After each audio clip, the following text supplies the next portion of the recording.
আসসালামু আলাইকুম দর্শক বন্ধুরা, আশা করি ভালো আছেন সবাই। আচ্ছা, একটা জিনিস ভাবুন তো, ইরানের একদম দোরগোড়ায় আমেরিকার বিশাল বিশাল সব সামরিক ঘাঁটি, কিন্তু তা সত্ত্বেও যুক্তরাষ্ট্র কিনা হামলার পরিকল্পনা করছে প্রায় ৯০০ কিলোমিটার দূর থেকে। কেন কেন এই অদ্ভুত চাল? আজকের আলোচনায় আমরা ঠিক এই রহস্যটারই গভীরে যাব। চলুন দেখে নিই আমরা কিভাবে এই জটিল বিষয়টার তক পৌঁছাব। প্রথমে আমরা দেখব পারস্য উপসাগরীয় অঞ্চলে আমেরিকার শক্তি কতটা, তারপর জর্ডান কেন এত গুরুত্বপূর্ণ হয়ে উঠল, এরপর দূরত্বের পেছনের আসল কৌশলটা কি, আর ইরানি বা কী পাল্টা চালের পরিকল্পনা করছে, এবং সবশেষে এই খেলার ভবিষ্যৎ কি হতে পারে। তো প্রথমে আমাদের বুঝতে হবে আমেরিকার সামরিক শক্তি কতটা বিশাল আর তা ইরানের কতটা কাছে অবস্থিত। এই পুরো দুর্গটাকে পাশ কাটিয়ে যাওয়ার কারণটা বুঝতে পারলেই পুরো ছবিটা পরিষ্কার হতে শুরু করবে। দেখুন, কয়েক দশক ধরে কিন্তু আমেরিকা পারস্য উপসাগরীয় অঞ্চলে নিজের প্রভাব ধরে রাখতে আর ইরানকে চাপে রাখতে বিলিয়ন বিলিয়ন ডলার খরচ করেছে। আর এর ফল হল এই বিশাল নেটওয়ার্কের ঘাঁটিগুলো। আর এই স্লাইডে যা দেখছেন তা তো হিমশৈলের চূড়া মাত্র।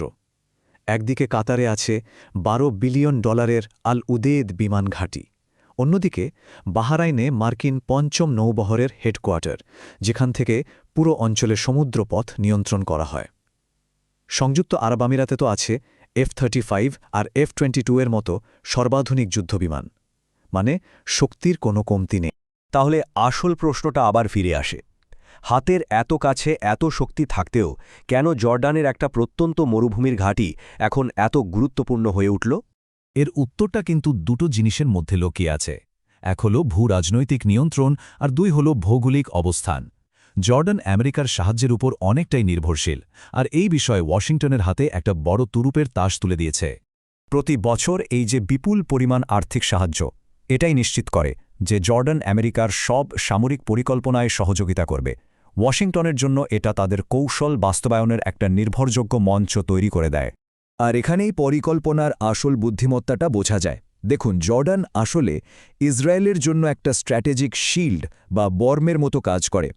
ইরান থেকে ছোড়া যে কোনো মিসাইলকে প্রথমে জর্ডানের আকাশসীমা পার হতে হবে, আর এতেই আমেরিকা আর তার মিত্ররা একটা স্তরযুক্ত বা লেয়ার্ড ডিফেন্স সিস্টেম তৈরি করার সুযোগ পেয়ে যায়। কিন্তু জর্ডানকে বেছে নেওয়ার পেছনে কি শুধু এই ভৌগোলিক সুবিধাই কারণ?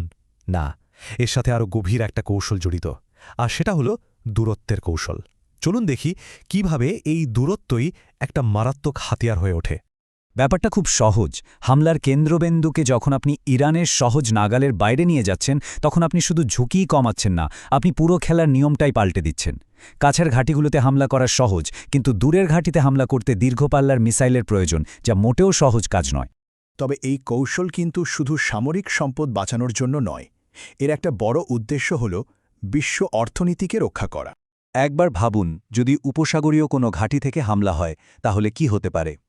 ইরান পাল্টা হামলা চালাবে, তেলক্ষেত্রগুলোতে আগুন জ্বলবে, হরমুজ প্রণালী বন্ধ হয়ে যাবে, আর সাথে সাথে বিশ্ব অর্থনীতিতে ধস নামবে।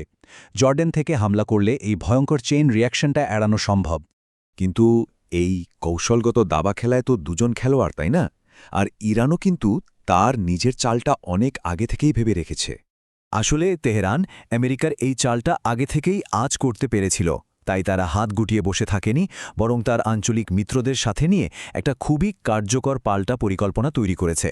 খেলাটা এইখানেই ঘুরে যায়। জর্ডানের উপর সরাসরি হামলা না করে ইরানের পরিকল্পনা হল ইয়েমেনের হুথি বাহিনীকে কাজে লাগানো।